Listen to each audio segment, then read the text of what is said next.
Of course, meeting my wife was a big change. It was I would say there was a big change in a way that like I kind of found someone that was decided to invest in me, and it's investing in something. And so someone who was ready to risk. It's those moments, since it's so short in a moment, it gives you what I was calling in therapy like little successes.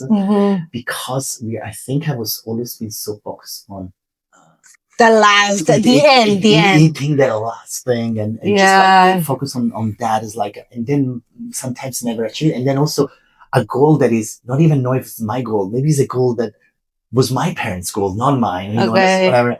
And this is I was thinking. I just need a little success. And I saw myself, and I would say, I am not honoring you.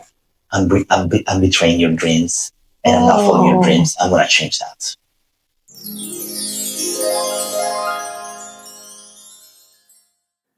Welcome, my dear mirrors of the world, to a new show and a new episode of the podcast We Are All One. In this opportunity, I have a really good friend. My friend Alessandro Spreafico. He's originally from Italy, and he moved to New York. How many years ago? Almost 18. Almost 80 years ago. Yes. And he is a creative consultant. He does a lot of, he likes acting, music, and everything in the creative spectrum. And we're going to learn his history today. Welcome, Alessandro. How are you today? I'm great. I'm so glad to see you. Yeah, we haven't seen in a few months, I guess, right? Yes. So we took a improv class together, and that's how we met. So I took the improv class to get off my shell, out of my comfort zone, and we kind of like had a nice connection. It was a nice group. Was a nice group with everybody, yes. Right? Yes. So, you say you moved here from Italy 10 years ago? 18 years ago. 18 years ago. Yes. I was working in Milan. So originally I'm from Lake Como, Italy. I was working in Milan in an advertising agency. And I love working with cameras. I was doing videos. I was directing little shorts. And, so I wanted to take. There's NYU gives there's a beautiful summer program. There's like 3 months of filmmaking and hands-on camera, and so I kind of like planned to come here for the summer. However, the summer before, my boss offered me the opportunity to get a long-term contract. In Italy, we have I don't know, it's called like a contract without end. Okay. So they cannot fire you. Pretty much it's difficult to fire me. And it's something like at the time, something that any Italian was looking for that. So I don't have to worry about it. And I answered back, no, I'm going to New York. Wow. So that was just, that was a sliding doors for me. So I moved to New York so that the summer semester was starting in May, but I moved to New York in September. Tried to figure out to explain to my mom why I was moving before then. But hey, I figured out I moved to New York at that time. In that time frame between September and May, when we started the class, I needed to, I don't know, I was 25. I was like full of energy, not right now. It's right now, and just like energy is like, I prefer to go to sleep at 9 p.m. But full of energy, and I started like art organization.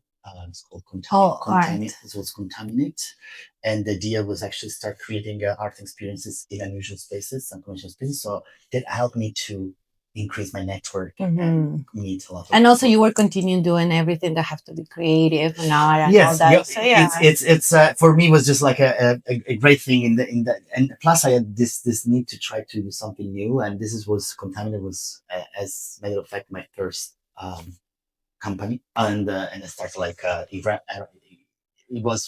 ran for like 6 years. Then a few things happened, so I had to move on to something different. But then it was like we did like I took like lots of let's say I achieved lots of things that never actually imagined I was going to achieve. But that's New York. Yeah. So after 18 years, what would you say is the thing that you're still missing about Italy? That you say, oh, like New York will never compare to your home birth country or your home birth. It's funny because my parents just came to visit me yesterday, and I was just talking about this morning the concept of home. Okay. I'm 43. I've been living here for almost 18 years. And I live, if we consider 18 years old, the legal. Oh, okay. So you are just like I'm living the place where I live. So you're independent already. Independent. The place that I live most in my life is New York City. Okay. So it's been along me of my adult life that I lived more than twice of my adult life in New York City than what I lived in England. So I'm not missing that concept. Like there is, I kind of like, I feel like more I'm a Brooklyn. You are a Brooklyn person. However, Brooklyn kid already. But going back, it's mostly about family, about that friends you grew up with. That what I miss for this, like the roof keeps you like belonging, sense of belonging. Exactly. The fact that like sometimes you forget where you are, and then you go back and where you meet people that they met when you were something before you change it, so you were something natural when you were like at your natural stage and instinctive state. And so I probably missed a little bit that. Okay. Food in New York is great. So I do miss, like, of course, Italian food, but there is great Italian food here too. So I probably miss in Italy the fact that within 2 hours you pretty much can go to another country. I miss Europe on that. Okay, that is something that I love that too. But the potential of that is of taking the train and just being in another country in less than 5 hours. I mean, depending where you are. And it's cheap. That's true. And also, like, the last time I was in Italy was a long time ago, maybe like 10 years or so. But wine was cheaper than water. Okay, wine is this is something that I will never be able to figure out because a very expensive wine here in the liquor store. I would say like a Barolo, that maybe it's like $90, $100. We're talking about 25 to euros in Italy. Yeah. Okay. Okay, but it's you know what is about the wine? There are lots of wine that is young wines that are amazing that they cannot be travel and everything. And those wines are like much cheaper and great and fresh. And exactly. That's definitely something you don't have. Okay. Unless you get the New York or. Oh, maybe like that one from the West Coast or something, Napa or something over there. Or someone in the West Coast or something like that. That's something, but it's the production, of course, is more compared to what you can get from it. So when you're not working and when you're not helping or you're not working in your dance studio, who are you? What would you say about yourself? What do you like to do? What hobby? So first of all, I'm a dad. Okay. That any parents understands that is a big job. so if we can consider that it's a job, something that fulfills me a lot. Okay. And it's relevant that I say because the way that we me and my wife design our work life is about having enough time to spend together and with the family. So we kind of work always, but also you can be a little bit flexible and spend time. But to that point, the question is a good question. I used to spend a lot of time in figuring out, what's the next business that I want to do, or some like creative way to design something. I was trying to do all this aspect, but it's the big point that I understand now. What I love doing outside working, it's acting. That is something that I pretty much left behind for many years. And I left piano, some music. Then I started music again here. Then the band split at certain point, so whatever. But I had that experience. I'm happy with having that experience in New York. That you didn't. I didn't have the experience of acting in New York until recently, and it is something that brings me so much joy. And it's, if you would ask me a year and a half ago, what do you do besides that? I don't know. I'm just working. Okay. Now I can tell you, I love to actually take a moment for myself and do some acting. So when you are acting, you think that you're complete, you feel whole, or what does it bring to you? Happy. You feel happy. It's just happiness. There was a big turning point for me when I started therapy. I started therapy because I started seeing a lot of generational behavior that I had, probably inherited from my parents, probably they got from their parents.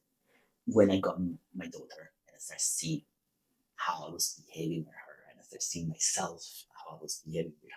So basically, you saw your parents in you, like you were acting, or you were saying the same thing. The same thing, or same behavior, and but that at that point, it's it's different generations. You have different tools, you have different information, you have different things. But also, social media are giving you lots of a way to think about it. And then I said, like, I need to start studying myself and working myself, analyzing myself a little bit. And during that process, I realized there's something that identifies me. So if that's your question, that is 18 years ago, I would not say in a heartbeat. I'm an actor, I'm a musician. That's what I am when I'm not working. At that point, I was like, yes, I'm a dad. I cannot be that something that defines me, even if I'm super proud to be dad of my daughter. But it's not something that can defines me. I think that I was missing something else, like whatever give you like this joy of life. Exactly, and then I when I started I don't know if you remember the first round that we did in our improv class together. When I sit down, it's like I spoke. I had the therapy, and I decided that I needed to go back to do something. So I'd never done improv in my life, so I didn't even know what it was. So now what I tell you, what gives me joy is that gives me. So if I'm not that, I think I don't know, right now is in New York, it's probably the same, more comedian. Yes. More comedian. I would like to start having shows for improv. No, I want to start having shows. I want to start to build a team, but also I'm planning to start go back. I want to go back to acting school. In the fall. Oh, really fast. That's an idea. So I'm saying out loud. So this needs to happen. So he's gonna commit to it. It needs to happen. It needs to happen. But this is the idea to maybe start. Not necessarily to do maybe whatever. It just could be like career change, but it's not that the goal. The goal is actually to bring things that they're making me happy. Correct. Bring joy, bring things that make you whole, and then you can just from there have more clarity, like what you want to do next. What is the next step? So would you say that the deep change in your life have been being a dad, having your daughter, or I think.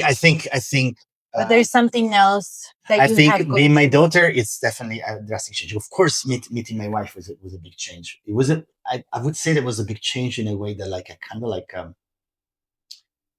kind of found someone that was decided to invest in me, and they say invest in something. And so someone who was ready to risk.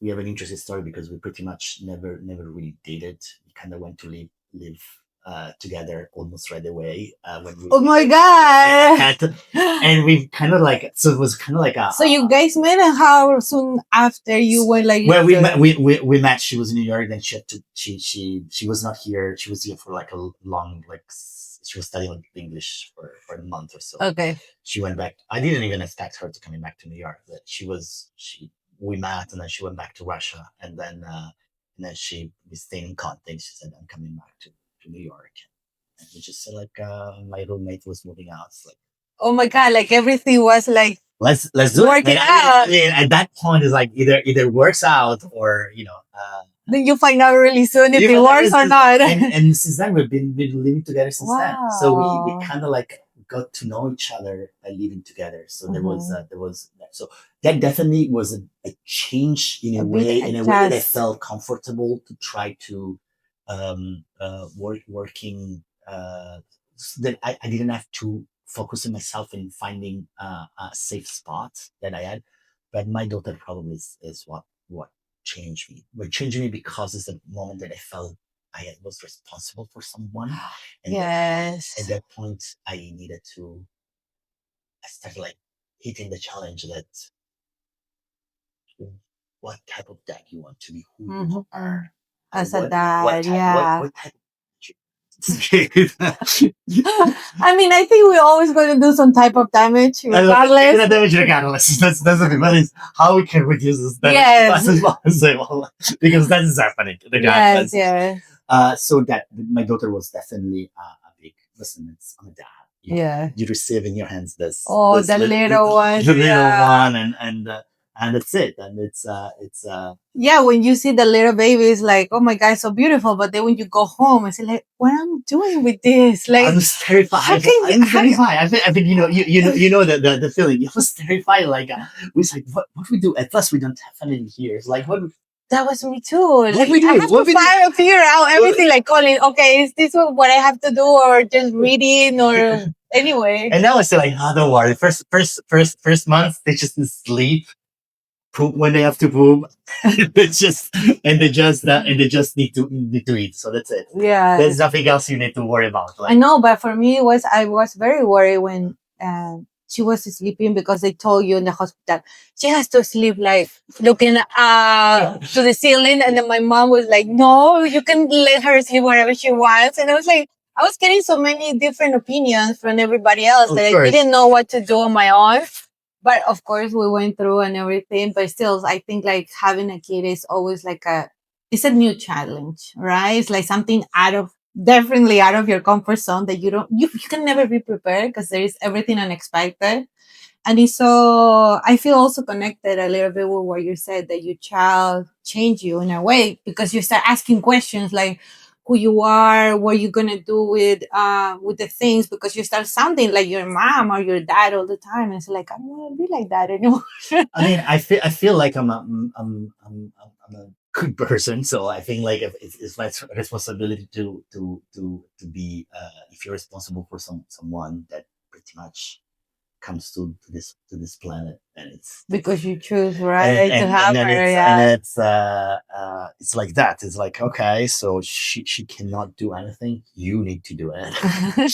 And so now, are you doing good, or you're doing like in the right way, or a way that you think you're comfortable with? And this is where I start like thinking like some behavior, especially when they're young, that they just cry. Yeah. And then you have like some moments and you're pissed, you're nervous or something, and then you realize like she didn't do anything to you. Why you what so, and then start realizing there was something inside me that I needed to process, and so that's kind of pushed me to start like finding someone to work on yourself, to work on myself, yes. and trying to understand, and like starting like also that then is a big step because you really need to want to do it. Yeah, it's on your core. That decision is on your core. Because facing yourself is probably one of the most difficult thing ever. Yes, because I mean, we always put in our head that we are like this perfect person and everybody else is wrong, or everybody else do the stuff for us. No, it's not us. But then when you see it, because we all have darkness also. And then to your question, I was thinking, if my daughter looks at me and thinks about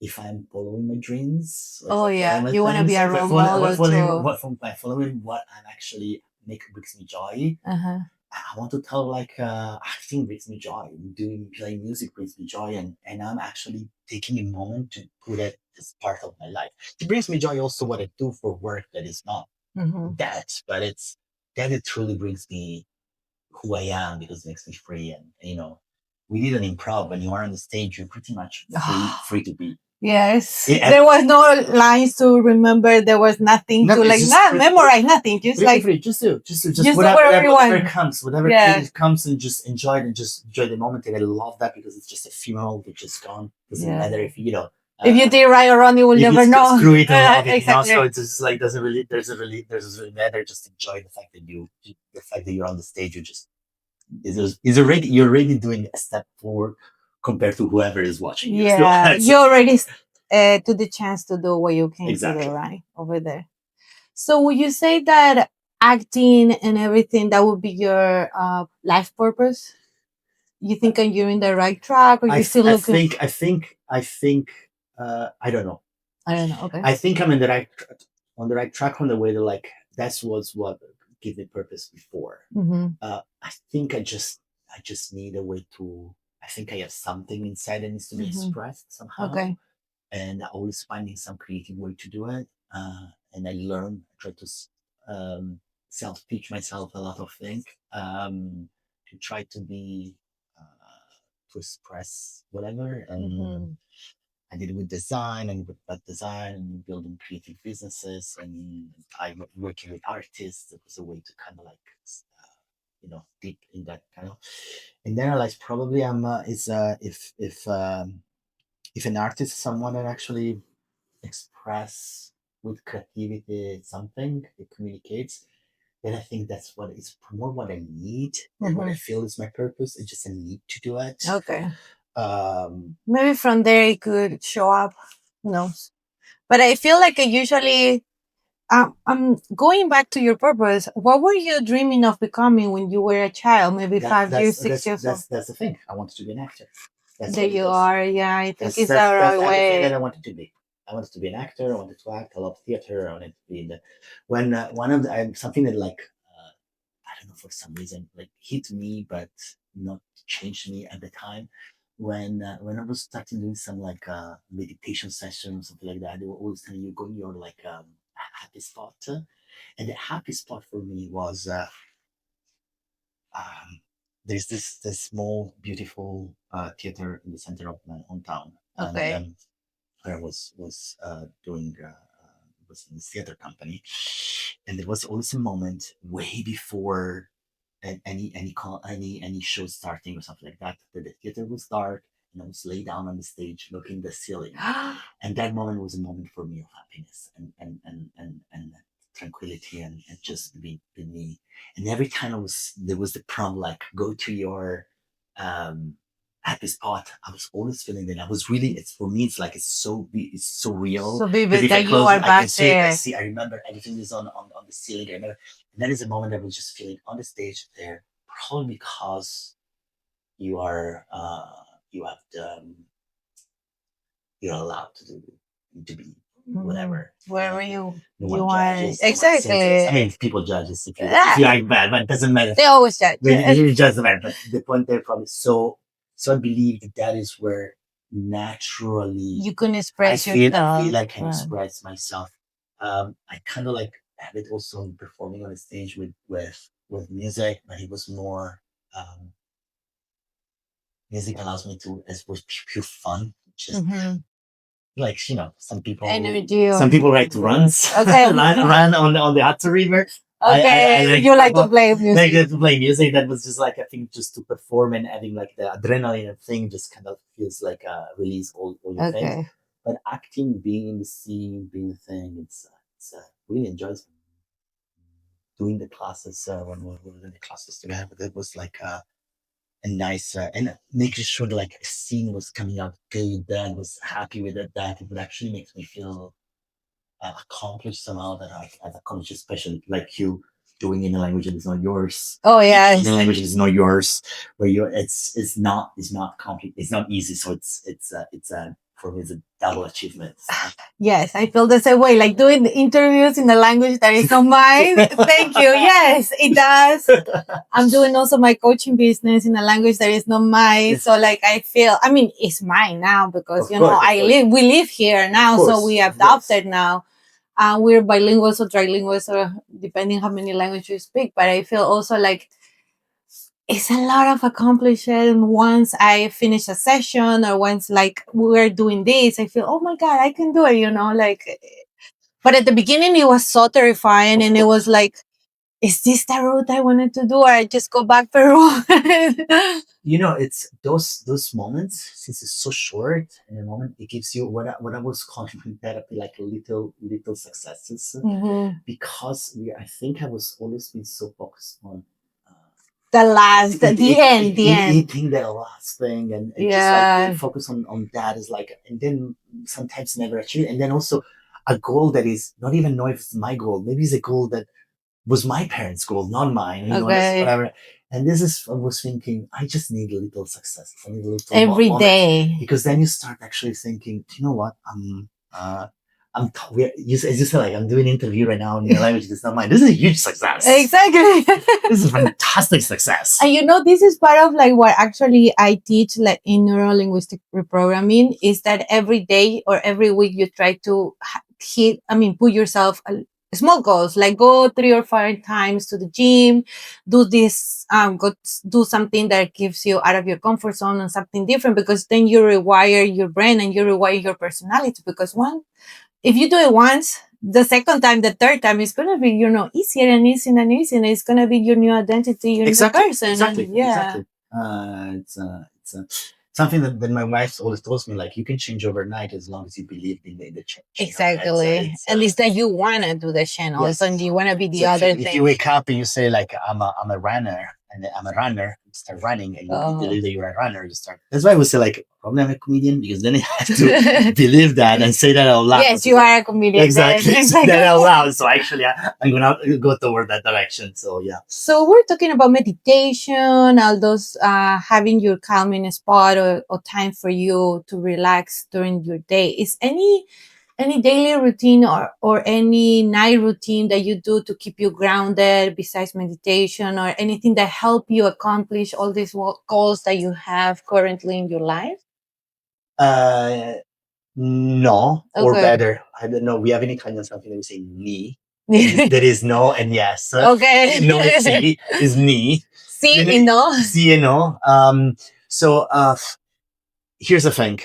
It's something that I'm working on, because a big issue for me is distraction, and it's really, I really have in a way that's not finishing things. It's something that for me, I'm struggling. I always struggle. There's always lots of ideas, lots of things that are coming in, and I can focus on that. And then I always like jumping, like, well, this is gonna. So I'm trying to do some more than like grounding routines.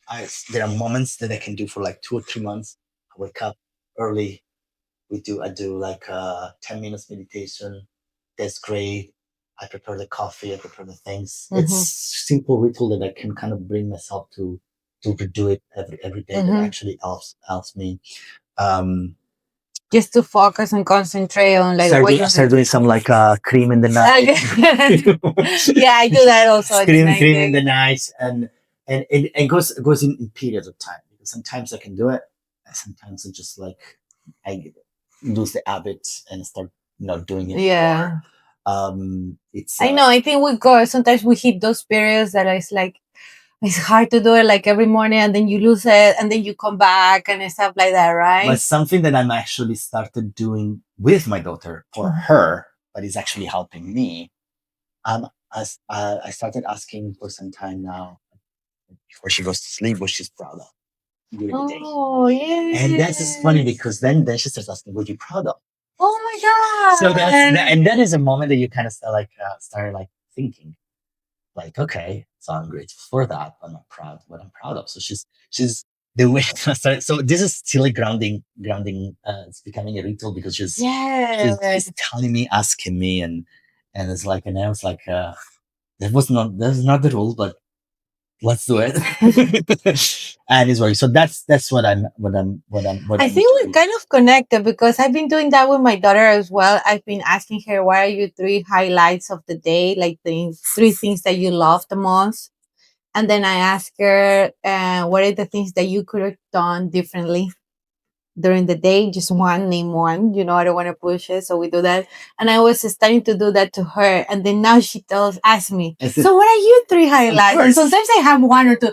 No, you have to come up with 1 more, because I give you 3 already. And my daughter is 12, so she can like.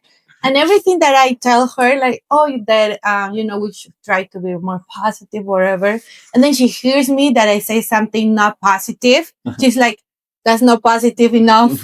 You have to change it. Like, he holds me accountable already for everything, I do also like to walk. I'm in a neighborhood that walks. And walking is a great meditation kind of technique. Yes, because you're there with your thoughts, and just when you are not with your phone, of course, right? Whenever I can, I walk. Even just like bringing my daughter to school and just take like a longer walk.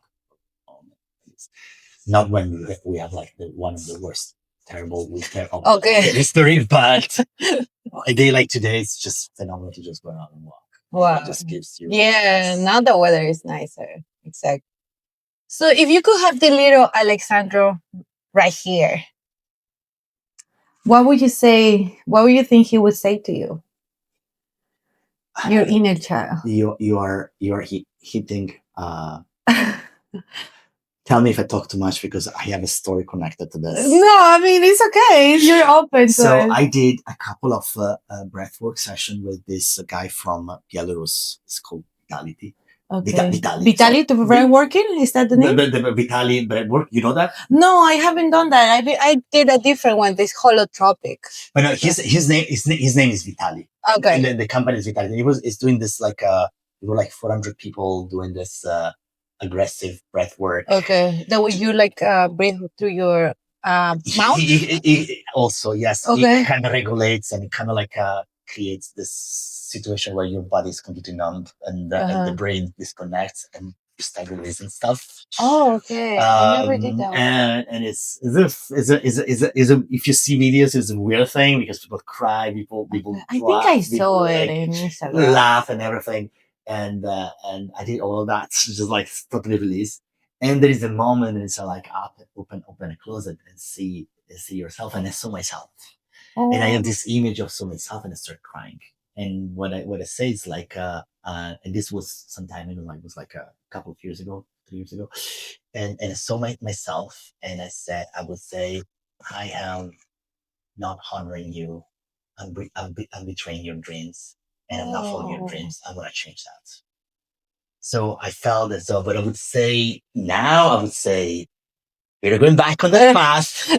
I remember. Yeah. So we're gonna go back to the dreams we agreed on when we were young, and we gotta start following that and trying to achieve something on that part. But also, that kid didn't know that he was going to have an incredible family. That kid didn't expect to be in New York, so it was something completely. So it's like when I see if I talk to him right now, I say, hey, I understand I forgot your dreams. We're gonna work on it, but hey, we are not in the best spot.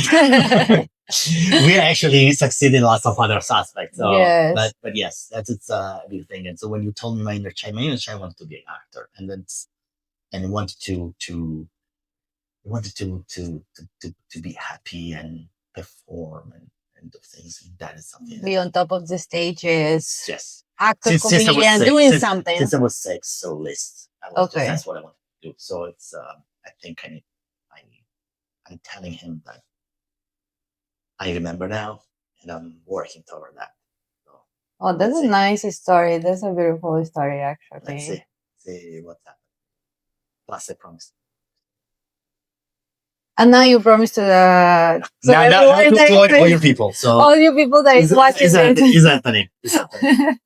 We're gonna see Alessandro acting very soon, or comedian. Yes. You just give us the link, and we're gonna promote you and see you. I'm really happy for you that you stay in the class. I mean, still doing improv. Yes. I felt like for me was also getting out of my shell with the improv class. The first time that I had to do a monster is something that is still here. And I even did a reel about that because I wanted to at that moment when he asked me to do that and everybody went so normal, nothing is going on. And I wanted just to run away. I was like, what am I doing here? I can still withdraw from this class, but I'm so lucky I didn't do it because I got to meet you and other people that are really amazing. And I think doing things that make you uncomfortable is always a good thing to keep growing, right? To keep being in the uncomfortable is just something that's to me. I always try to talking about improv. I see it in level 2, and I was talking with our teacher. The fact that I'm always trying to. I was not listening much. Okay. I was always trying to lead the scene. And you would start to thinking where because if I have the control of it. It's on me, and I don't have to worry because I know everything about my control. Okay. The problem is when someone else is leading the scene and you need to answer back, and this is where improv is coming in, and you get lost, and that is so uncomfortable. I had some scene that I remember it was just I didn't know what to say because I said I was forcing myself to listen and not to try to lead it, to put anything and just answering back. It was completely difficult. So I said to everyone that I meet this, like, you should do improv. Yes, you should do improv. It's so incredible. It's like sometimes better than therapy. So that's a great thing to do. So it's I think it grounds you because you have to be listening to what the other person is saying. Otherwise, you're gonna get lost in the scene, and people are gonna laugh or say like, "Okay, this person is not there." You have to be present, be there, right? So yeah. It was amazing, actually. Yeah, we recommend everybody take improv.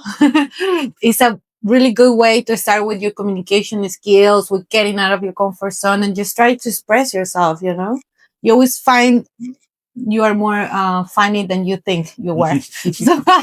You are so funny. Yeah. You always get creative stuff when you're over there in the stage and everybody's like looking at you. Okay, continue. Oh my God. So now, as someone that have lived your story, how do you want the world to remember you so far? What do you want the world to think about you when we're no longer here? What do you think you're gonna leave the world? That's a good question. And I know that like my son's like redundant, but my legacy is my daughter. Uh-huh. So I want to make sure that I'm able to her to live free, understand what freedom means from things, and make sure that she seeks love, that she's a nice person, kind, and most important, she challenges the power if she needs to.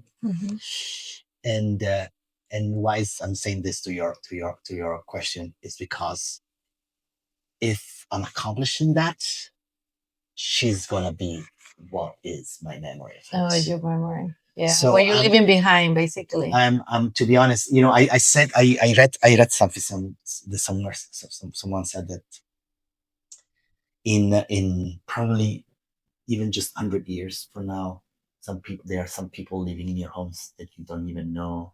Some people, yes, or some relatives that don't even know who you look like. Yes. So it's unless unless you want to be some memorable person of the history, but really it's a close circle of people that who's gonna remember. That is gonna be on some sort of like forever memories, no, for good or bad things. Yeah. And then you realize that a lot of those are just PR and they didn't really accomplish nothing. It just is the way the narrative has been told.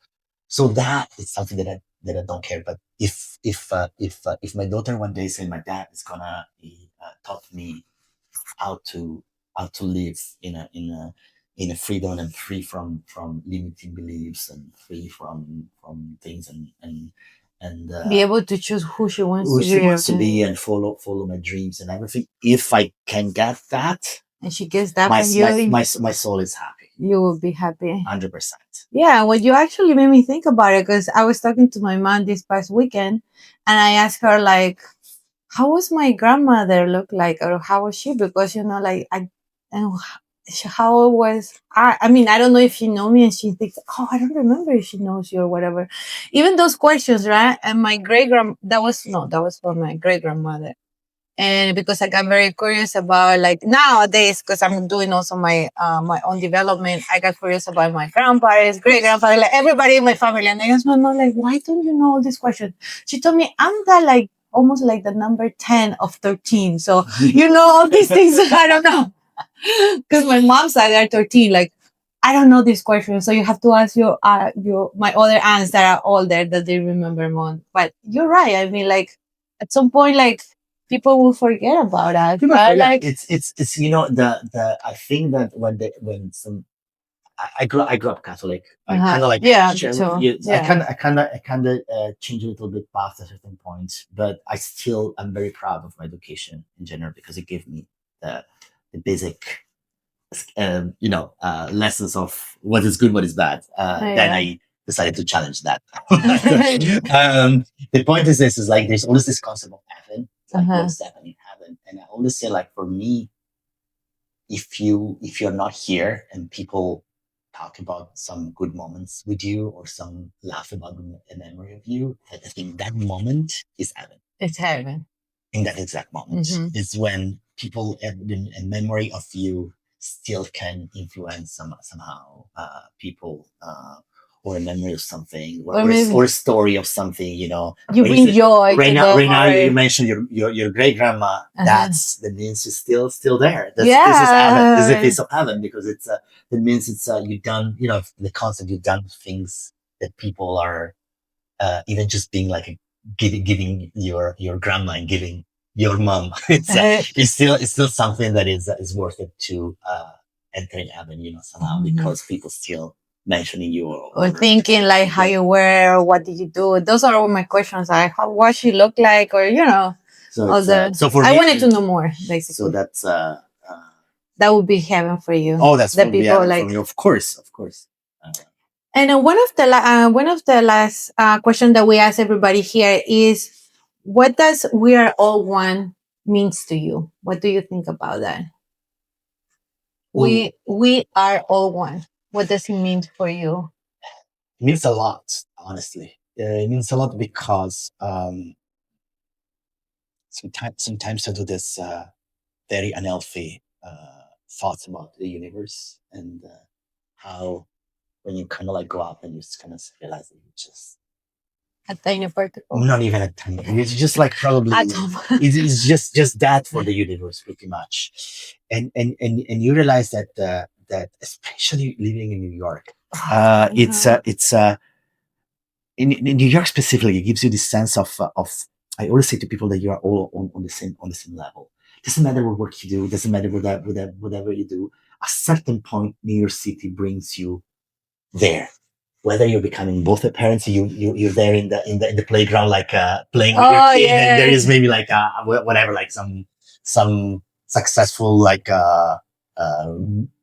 finance guys or whatever, or just like some celebrities or sport people. You just find yourself there, like sure, what you do and what you has done in that exact moment.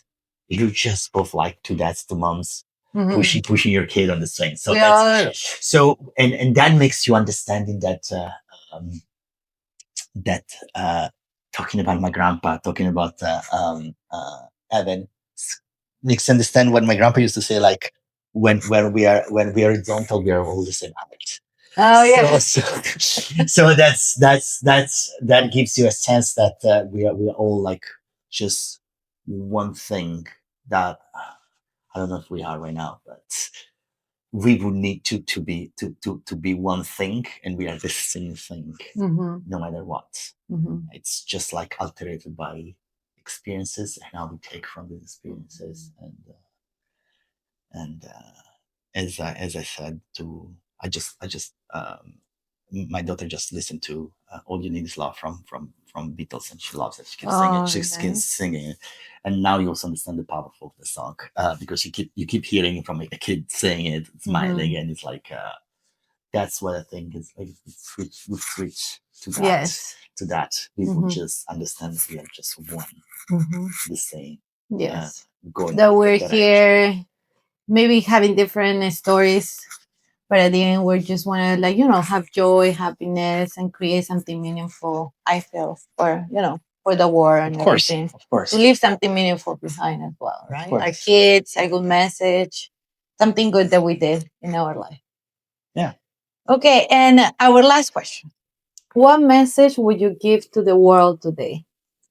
Like, what message would you like to share? Based on your experience. Go to therapy. Go to therapy and become an actor.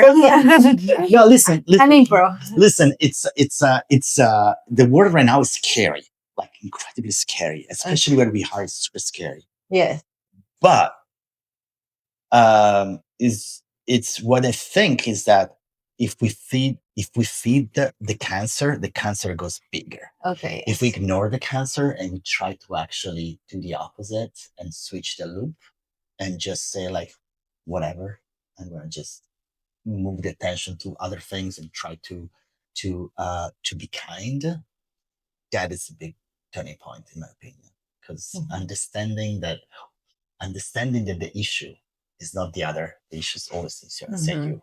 And when you understand that, oh yes, you understand that no one is no one's is guilty unless someone kills you, but no one is the responsible of whatever is your if you're frustrated side of it. You always have a choice. There is always a choice. You have your own power to make a decision. So if you want to change something, especially right now, start like focusing on yourself 100%.